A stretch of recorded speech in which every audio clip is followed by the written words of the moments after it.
കോഴിക്കോട് ബീച്ചിൽ പ്രവർത്തിച്ചിരുന്ന fire station അടച്ചുപൂട്ടിയതാണ് പുതിയ ബസ് സ്റ്റാൻഡിലെ അപകടത്തിന്റെ വ്യാപ്തി കൂട്ടിയത്. നഗരത്തിൽ തീപിടുത്തമുണ്ടായാൽ രക്ഷാപ്രവർത്തനത്തിന് കിലോമീറ്ററുകൾക്കപ്പുറം മീൻചന്തയിൽ നിന്നും വെള്ളിമാട് കുന്നിൽ നിന്നും ഫയർ യൂണിറ്റ് എത്തേണ്ട സ്ഥിതിയാണ്.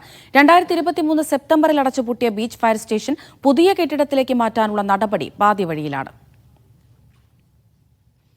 മുഹമ്മദ് ഷംസീർ വിവരങ്ങൾ നൽകാനായി ചേരുന്നുണ്ട്. ഷംസീർ, ഇന്നലത്തെ ഈ തീപിടുത്തം അതിൽ ഏറ്റവും വലിയ പ്രശ്നമായത് ആദ്യഘട്ടത്തിൽ ഫയർഫോഴ്സ് യൂണിറ്റുകളുടെ എണ്ണം വലിയ തരത്തിൽ കുറവായിരുന്നു എന്നുള്ളത് തന്നെയാണ്.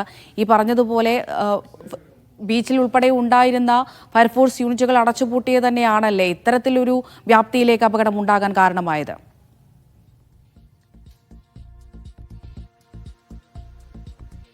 തീർച്ചയായും ഒരു അപകടം സംഭവിച്ചു കഴിഞ്ഞാൽ എന്താണ് ഈ അപകടത്തിന് കാരണം എന്നുള്ളത് ആദ്യം നമ്മൾ പരിശോധിക്കണം. അത് കെട്ടിടത്തിന്റെ സുരക്ഷാ പ്രശ്നങ്ങളും മറ്റുമൊക്കെ അതിന് കാരണമാകാം. കോഴിക്കോട് പോലെ ഒരു നഗരത്തിൽ പഴയ കെട്ടിടങ്ങളാണ്, സ്വാഭാവികമായും തീപിടുത്തത്തിനുള്ള സാധ്യത അവിടെ കൂടുതലാണ്.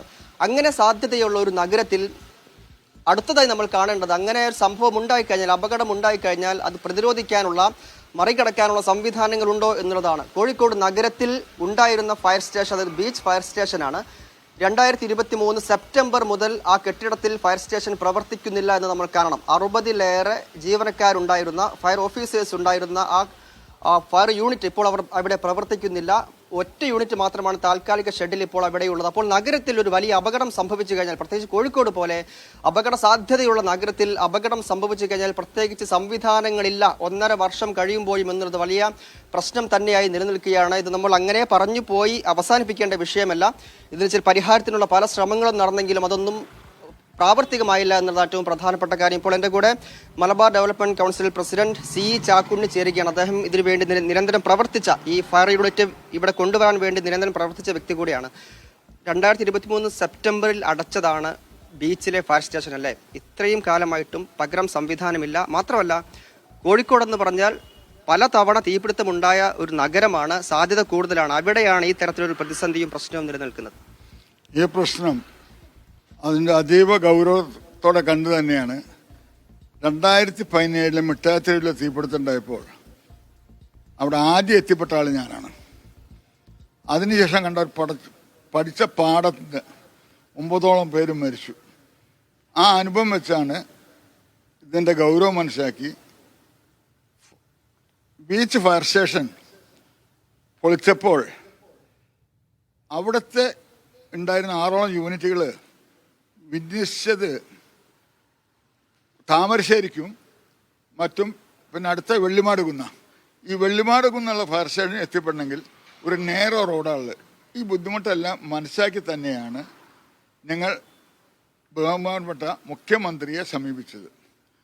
ബ്രഹ്മപുരം തീപിടുത്തമുണ്ടായപ്പോൾ അവിടെ ഒരു വിവാദം ശ്രദ്ധയിൽപ്പെട്ടു.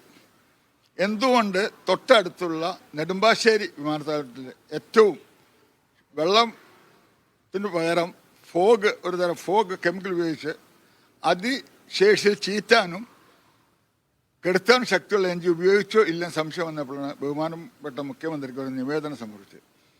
അതിന് അദ്ദേഹം വളരെയധികം നല്ല രീതിയിലുള്ള നടപടികൾ കൈക്കൊണ്ടു. പോയിന്റായിട്ട് ബന്ധപ്പെട്ട ഒരു മറുപടിയും ലഭിച്ചു. അപ്പോൾ അപ്പോഴാണ് നമുക്ക് മനസ്സിലായത് ഈ നമ്മുടെ ബീച്ച് ഫയർ സ്റ്റേഷൻ എല്ലാ ഭാഗത്തും എത്തിപ്പെടാൻ അനുയോജ്യ സ്ഥലത്ത്, ബീച്ച് കൂടെ നഗരത്തിലേ തീപിടുത്തമുണ്ടായാലും എത്തിപ്പെടുത്താൻ സൗകര്യമായ സ്ഥലത്ത് ഫയർ സ്റ്റേഷൻ പൊളിച്ച് അതിനെ പണി ആരംഭിക്കാൻ താമസം നേരിടുന്നത് മനസ്സിലായി. അതായത് 17 കോടി പ്രോജക്റ്റാണ് PWD ആയിട്ട് സമർപ്പിച്ചത്.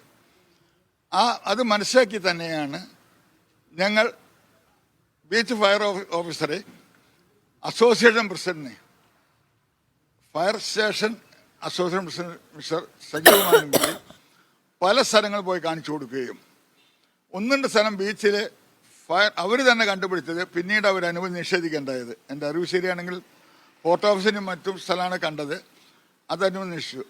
ഇതിൻ്റെ ആവശ്യകത മനസ്സിലാക്കിക്കൊണ്ട് തന്നെയാണ് അതേ ഗൗരവത്തിൽ ഈ കാര്യങ്ങളായിട്ട് ഞങ്ങൾ മുന്നോട്ട് പോയത്. അവസാനം സരോവരത്തിൻ്റെ അടുത്ത് ഒരു കോർപ്പറേറ്റ് സ്ഥാപനം അവരുടെ സ്വന്തം ചെലവിൽ 40 സെന്റ് സ്ഥലമനുസരിച്ച് ഫയർ സ്റ്റേഷൻ പണിതു കൊടുക്കാമെന്നും, അതായത് താൽക്കാലികമായിട്ട് ബീച്ച് ഫയർ സ്റ്റേഷൻ പുതുക്കിപ്പണിയുന്നവരെ കൊടുക്കണം. ആ കാര്യങ്ങളായിട്ട് മുന്നോട്ട് പോവുകയും തിരുവനന്തപുരത്ത് പോയിട്ട് അന്നത്തെ fire and rescue director Padmakumar സാറിനെ കാണുകയും അവർ പരിശോധിച്ച് അനുയോജ്യമാണെന്ന് കാണുകയും എല്ലാം ചെയ്ത് റെക്കമെൻഡേഷൻ മറ്റും കാര്യങ്ങളൊക്കെ പോയി. ഇപ്പോൾ ഞാൻ മനസ്സിലാക്കിയെടുത്തോളം സംസ്ഥാന സർക്കാരിന് യാതൊരു സാമ്പത്തിക ബാധ്യത വരാത്ത അത് ധനകാര്യ വകുപ്പിൻ്റെ അവിടെ കുടുങ്ങിക്കിടക്കുകയാണെന്ന് ഞാൻ മനസ്സിലാക്കിയത്. ഒരു ആശ്വാസം ഇക്കാര്യത്തിൽ ഇത്രയും വലിയ തീപിടുത്തം ഉണ്ടായിട്ട് ഒരു ജീവഹാനി സംഭവിച്ചില്ല എന്നുള്ളത് മാത്രമാണ് അതിൽ ആശ്വാസമുള്ളത്. പിന്നീട് നിരന്തരമായിട്ട് ഒന്നുകിൽ കോർപ്പറേറ്റ് സ്ഥാപനം അനുവദിച്ച് അവിടെ ചെയ്യുകയോ അല്ലെങ്കിൽ യുദ്ധകാലാടിസ്ഥാനത്തിൽ ബീച്ച് വേർഷൻ പുനർനിർമ്മിക്കുകയോ അല്ലെങ്കിൽ താൽക്കാലിക അടിസ്ഥാനത്തിൽ ഇവിടെ പാളയം പച്ചക്കറി മാർക്കറ്റിന് വേണ്ടി വർഷങ്ങളായിട്ട് പണിത കുറേ കെട്ടിടങ്ങൾ കല്ലുത്താങ്കടവിൽ എടുക്കുന്നുണ്ട്. അവിടെ തന്നെ കുറേ ഒഴിഞ്ഞ സ്ഥലങ്ങളുണ്ട്.